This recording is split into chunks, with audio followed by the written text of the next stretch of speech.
Hello people, so I hope you have seen the last video where I found something. I'll post the link here, it will be coming up here.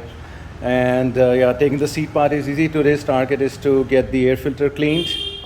And for that, first of all, these are the tools that we'll be requiring. H4, Allen key, then an H5, a 10 mm socket, and an 8 mm socket. So two ways to do it. Most of the couplers and hoses are on this side of the tank. That's on the rear side. And one coupler, that is the fuel meter, that is up there, can be disconnected from there as well. So needless to say, loosening this is not a bad idea. Don't have to open it, just loosen it. I'll tell you why. And Phil was trying something with it. Next up would be 5 mm Allen keys, these three. And these would have to be removed actually. So that's done, that's free to move. Tank can come back. So that's 4 number. Again, just have to slide it forward.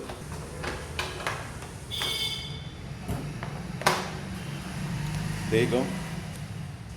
All the hoses, the overflow ones and the fuel pump coupler and the fuel pump hose, they are on this side.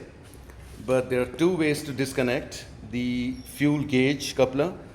One sits exactly here, but there is a way to disconnect, so I'll show both the ways. Let's move to that side.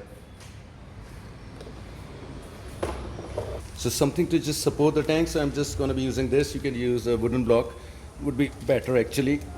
Now if you see that coupler, that is the one that is for the fuel gauge.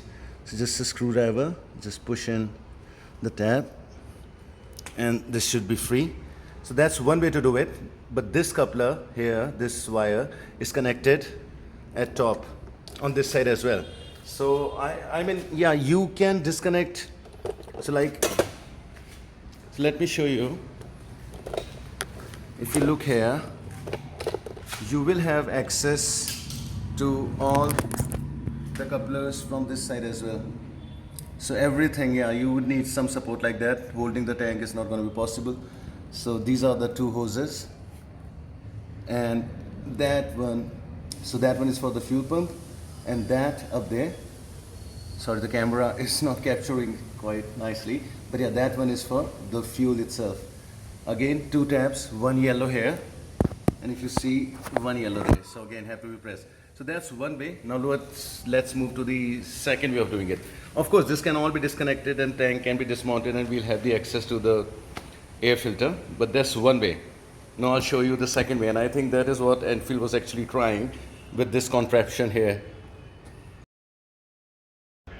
Okay, so for the second part, what I think Enfield was trying to do with this particular contraption was, if you'd have seen in the new bikes, in the modern bikes, they just lift the tank up and it gives them enough clearance to actually not to have to remove the entire tank, let the hoses connected, and then, you know, work on the air filter and all, airbox, open airbox basically and all.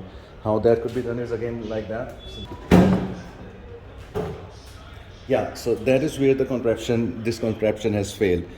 They were not supposed to provide these anchors here. So what they should have done is basically bolted the tanks to this part of tank, this part of chassis with the clamp, and that would have taken care of that. How they could have done this is, and how simply it would be then is, you would not have to slide it back, just lift it up. If we come here, just one Allen screw would do it. This will be good to hold it nicely enough. The tank is lifted. You don't have to remove the complete tank. You can come up here and you would have access to that. So basically, without disconnecting the hoses, you can open these Allen keys and you can get the access to the air filter. Of course, but if you want to clean or change the spark plug, you'd have to remove the airbox. For that, it is mandatory that you remove the complete tank. So that is why, I mean, I think that is it. So I hope it makes sense. Let's continue. So here was the fuel gauge coupler that has been disconnected. I'll try and lift it up. If you can see here, that thing. So that's resting there. So this gives you enough of space because it has to be front to back. So this is the evap one. Not going to be easy still, but yeah, that's gone. Now next to that is going to be the overflow one. So that's done. Next to that is going to be the coupler for the fuel injector. That's that. Yeah, okay, so this is a slightly better angle. So if you can see that coupler that is disconnected, that went in there, and that is for the fuel injector power supply and all. Now if you can see, there is that yellow tab. There is one exactly opposite that on that side as well. So you have to press both of those. Do not miss this. If both are not pressed and if you're just pulling it out, you would break that connector and you would have to buy a new fuel injector. No alternative for that. So this has to be done very carefully. Again, not a second hand, but yeah,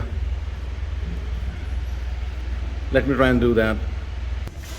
So that was what I was referring to. One tab on this side for the fuel and one tab on this side. So these have to be pressed like this to open up the space. And once these are both pressed, now what I had to do was again trying to do again with the same, let me get a better angle. Yeah, so what I had to do was put one of the fingers from here, one of the fingers from underneath, press both of them in like that. This one pushing in from this side, push this one as well, and then just pull it out. That made it slightly easier. And the rest is pretty easy, to be honest. All I have to do is just hold the tank from here, just loosen this one nut on which this was resting, placing it here. The tank is, should not have filled it before, but yeah, tank is free to go. And that is how we are going to get access to the air filter. And removing this and all, we'll get the access to the spark plug, and as well as for valve clearance as well. We'd have to do all of that. So basically, yeah, I'll be repeating those steps if you want me to, but yeah, this is how it is going to get done. Let's clean the air filter. So these are going to be H4. We'll open these up, and there we go.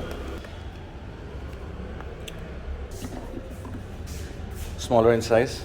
So I'll just be taking, looks clean enough though, but I'll still be taking it to the nearby workshop. They have a pressurized airflow system, so they'll be able to clean it for me.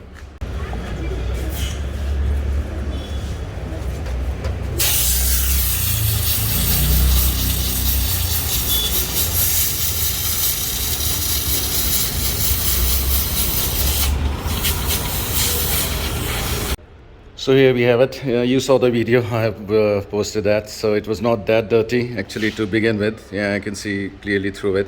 But any which ways, at least I'll have the peace of mind for next 2,000-3,000 kilometers. Let's put it back in. This one goes in. Just make sure it completely sits in. And there you go. Let's tighten the bolts.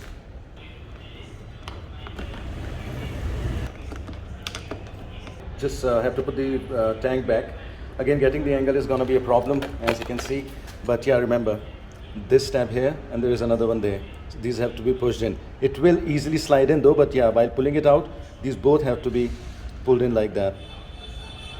And these will again easily slide in. This would be for the fuel meter, evap, and overflow. So remember to connect all of those.